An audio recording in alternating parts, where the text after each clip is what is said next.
Olá, pessoal da Libras, tudo bem com vocês? Então, a nossa aula de hoje, nós vamos falar sobre o tradutor e o intérprete de Libras, tá? Então, vamos lá. O que é o intérprete de Libras, né? E qual a diferença entre o ato de interpretar e o ato de traduzir, né? Então vamos lá. O intérprete de Libras, ele atua na interpretação de um diálogo, de uma palestra, de uma missa, enfim, ele atua interpretando de uma língua fonte para uma língua alvo, ou seja, de uma língua portuguesa para Libras aqui no caso, né? Para uma língua visual gestual. Ou seja, o ato de interpretar na Libras sempre envolve as modalidades orais, auditivas, que somos nós, que somos intérpretes ou tradutores, que falamos e ouvimos, né? Para o visual espacial, que é a Libras. Bom, o ato de traduzir na Libras sempre envolve uma língua escrita, como, por exemplo, de uma língua de sinais para uma língua escrita, de uma língua escrita de sinais para uma língua escrita portuguesa, da língua portuguesa escrita para a língua de sinais ou de uma língua escrita de sinais para a língua portuguesa falada, né? Então, eu vou estar sempre trabalhando aí com uma língua escrita. Depois, vamos falar um pouquinho sobre intérprete e tradutor de Libras, né? Quem são eles? Eles traduzem na forma escrita textos de qualquer natureza, de um idioma para o outro, considerando as variáveis culturais, bem como os aspectos terminológicos e estilísticos, tendo em vista um público-alvo específico. Interpretam oralmente ou na língua de sinais de forma simultânea ou consecutiva, de um idioma para outro, discursos, debates, textos, formas de comunicação eletrônica, respeitando os respectivos contextos e as características culturais das partes. Tratam das características e do desenvolvimento de uma cultura, representados por sua linguagem e fazem crítica a textos. Vamos mais adiante, depois eu vou estar explicando para vocês mais detalhadamente. Leis que também asseguram a atuação do intérprete da língua de sinais nas instituições. Então, a gente tem algumas leis que são importantes estar sabendo. Seria a Lei 10.098, de 00, que seria a Lei de Acessibilidade. A Lei 10.172, de 01, que é a Lei do Plano Nacional de Educação. E a resolução do MEC-CNE de 02 de 2001, de diretrizes nacionais para educação especial na educação básica.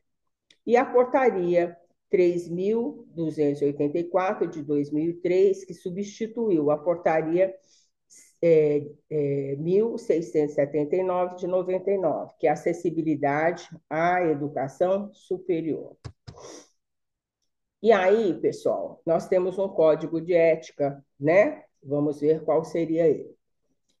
O código de ética ele tem por objetivo orientar o profissional intérprete de Libras em sua atuação, descrevendo o tipo de relação e o que o mesmo poderá estabelecer com as partes envolvidas nessa interpretação, a qual é de responsabilidade do intérprete a veracidade, a fidelidade das informações, pois a ética e a essência do ato de interpretar é um princípio essencial aos profissionais intérpretes da língua de sinais. O que eles querem dizer com isso aqui é uma dúvida que a gente tem bem comum. O intérprete de Libras, pessoal, ele vai, ao mesmo tempo, simultaneamente, ele vai traduzir, né? No caso aqui do Brasil, da língua portuguesa para Libras. Ele tem que ser fiel ao que esse locutor esteja falando. Então, ele vai interpretar ao pé da letra. Mesmo que essa pessoa, de repente, cometa um erro, ele vai ter que interpretar esse erro da maneira que é falado, certo? Numa escola, ou no ensino superior, onde tem um intérprete interpretando aí a aula do professor para o aluno surdo, ele também vai ter que ser fiel ao pé da letra. Ou seja, mesmo que o professor cometa um erro, ele vai interpretar exatamente como foi falado com o professor. Outra dúvida comum. O intérprete de Libras, ele não vai ensinar o aluno surdo. Esse é o papel do professor. A única função que ele tem é de realmente interpretar da língua portuguesa para Libras, ok? Então, vamos deixar claro isso daqui. O intérprete na escola. Sem o professor intérprete, é difícil o surdo avançar nos estudos, pois o mesmo sente-se desmotivado para participar de encontros, ficando excluído de uma instituição na sociedade. Então, gente, se o aluno surdo, no caso, né, ele se comunica por Libras, ele não vai entender nada que o professor falar, né? Mesmo porque a gente trabalha com contextos intensos, algumas situações abstratas, enfim, ele vai ficar boiando, né? Como a gente diz por aí, ele não vai conseguir compreender. Então, é importante que se tenha um intérprete nas escolas, onde tenha um aluno surdo, né? Com a carência de intérprete ou de pessoas que conheçam a língua de sinais, a pessoa surda deixa de participar das atividades sociais, culturais e educacionais. Elas deixam de participar porque elas não conseguem entender o que está sendo falado, certo? Sem o intérprete, os surdos não se fazem ouvir. Quando um intérprete apresenta-se em uma palestra, ele está inteiramente envolvido na intenção comunicativa. O intérprete precisa ter conhecimento técnico para suas escolhas sejam apropriadas para a comunicação. E o profissional intérprete faz a interpretação da língua falada para a língua sinalizada e vice-versa, como o tradutor mesmo de uma outra língua, né? Só que em Libras, né? Do português para a língua de sinais, Libras e de Libras para o português, tá? Então ele interfere aí das duas maneiras. Vou deixar claro aqui, fazer um parênteses e deixar claro. Quando a gente está, nós ouvintes, estamos nos comunicando com uma pessoa surda, é muito comum que a gente se direcione para um intérprete. Está errado? A gente tem que se dirigir à pessoa surda. E um intérprete vai fazer aí a interpretação, ok? Então, é um lembrete importante aqui. E aí a gente tem a Lei 12.319, de 1 de setembro de 2010, aonde existe, né, a certificação da proficiência do curso de Libras. Proficiência seria de eu estar me inteirando, sabendo, ser rápido, enfim, em relação a Libras.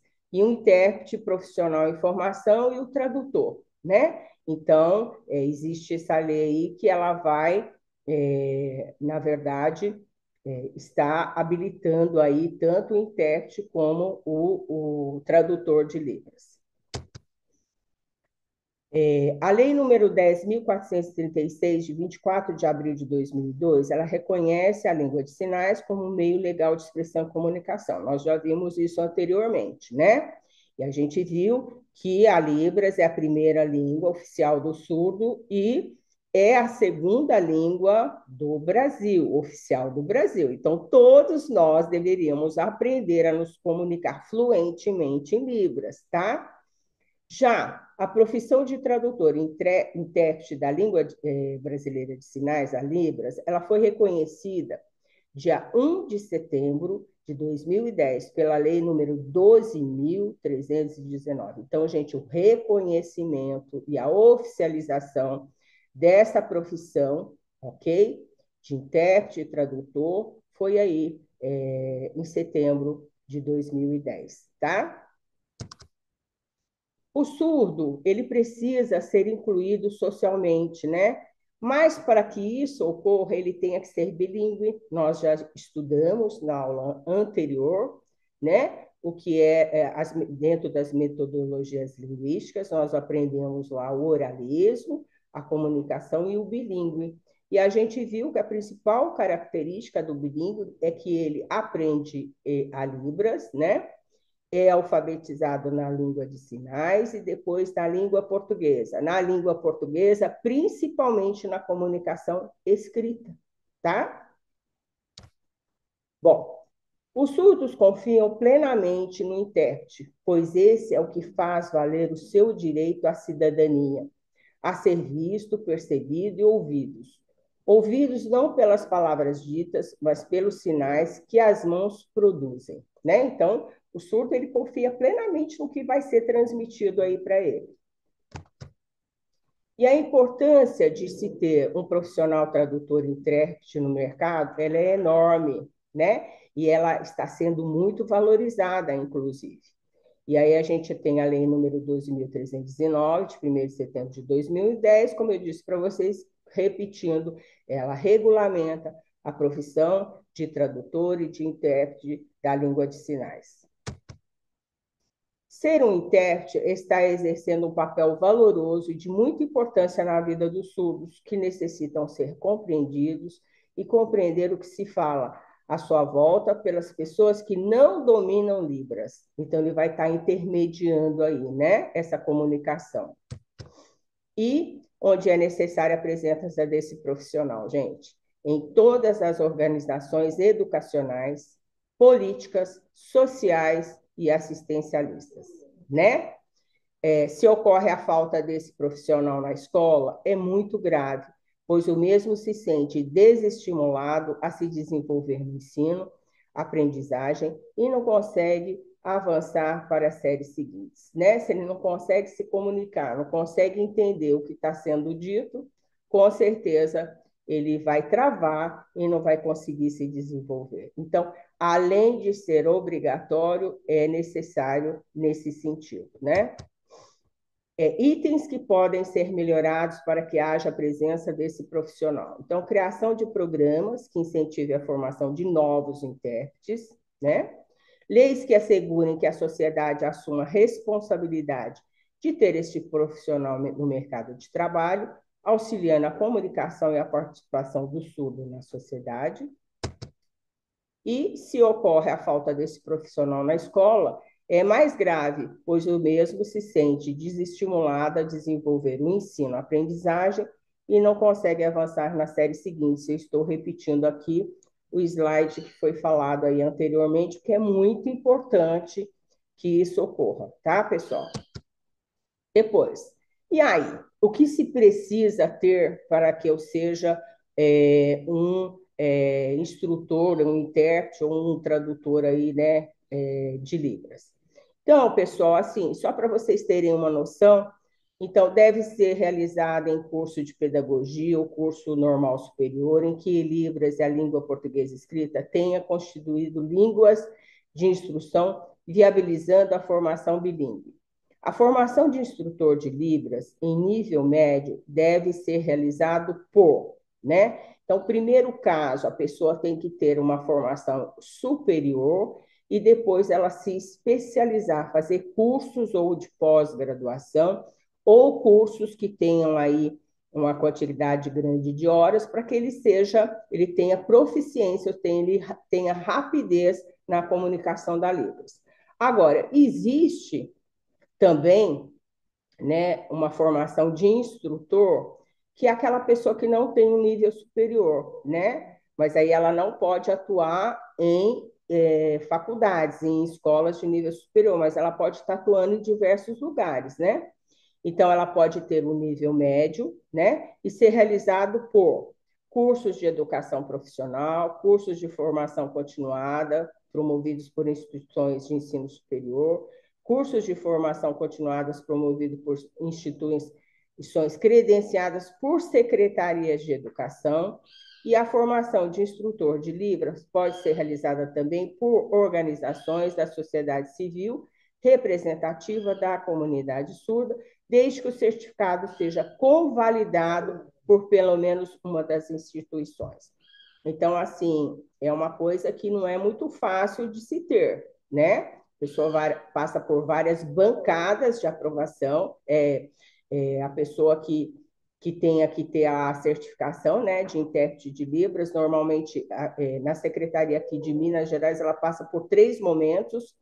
Um seria de ela estar se apresentando em Libras, a outra dela estar conversando com uma pessoa surda, que faz aí a avaliação, e a outra, eles dão um tema lá no momento e você vai promover uma aula em Libras em cima daquele tema. E é gravado, né? Para que você tenha aprovação aí. Então, tem que estudar e não é tão fácil assim. Depois, gente, o processo de interpretação é uma habilidade científica que o cérebro aprende após muito tempo de treino e dedicação. Portanto, vale ressaltar que ser filho de pais surdos não é sinônimo de qualificação, né? Não é porque eu tenho pai surdo que, de repente, eu tenho aí habilidade em relação aí a essa interpretação em Libras. Além disso, o intérprete tem de ser bilíngue, né? Libras e português. No caso, se eu sou intérprete, normalmente eu escuto, eu falo, né?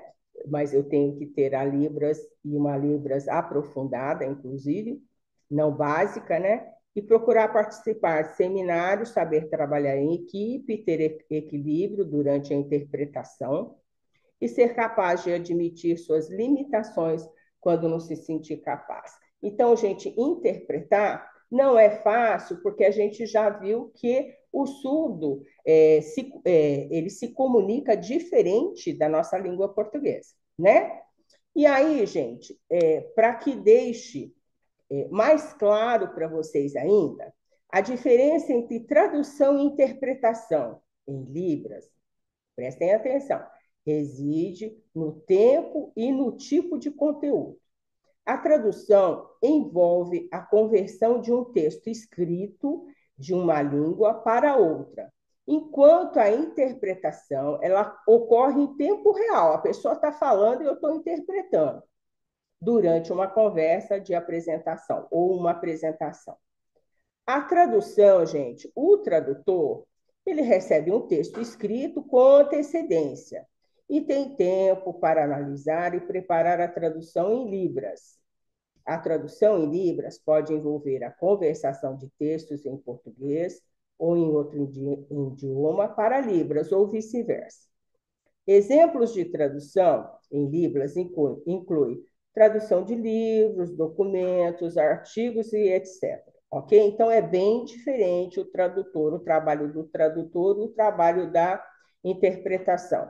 E a interpretação, pessoal, o intérprete atua em tempo real, traduzindo a fala de um falante para Libras, ou vice-versa. Ou alguém falando em português, eu vou traduzir para Libras, ou o surdo se comunicando em Libras, eu vou traduzir para o português, certo? E a interpretação ela pode ser simultânea, em tempo real, ou consecutiva, depois que o falante termina uma frase ou um bloco de informação. Então, a pessoa surda está se comunicando em Libras, né? E eu estou lá, tradutor, estou prestando atenção, né? Interpretação, aliás, o intérprete de Libras, estou prestando atenção. Ou eu faço essa interpretação ao mesmo tempo que o surdo está falando, ou eu espero ele acabar de se comunicar em Libras e eu faço a interpretação. Então, ela pode ser simultânea ao mesmo tempo ou depois que ele acabar de sinalizar lá, tá?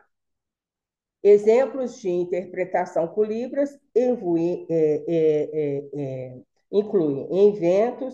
eventos em palestras, reuniões ou em aulas, né? Ok?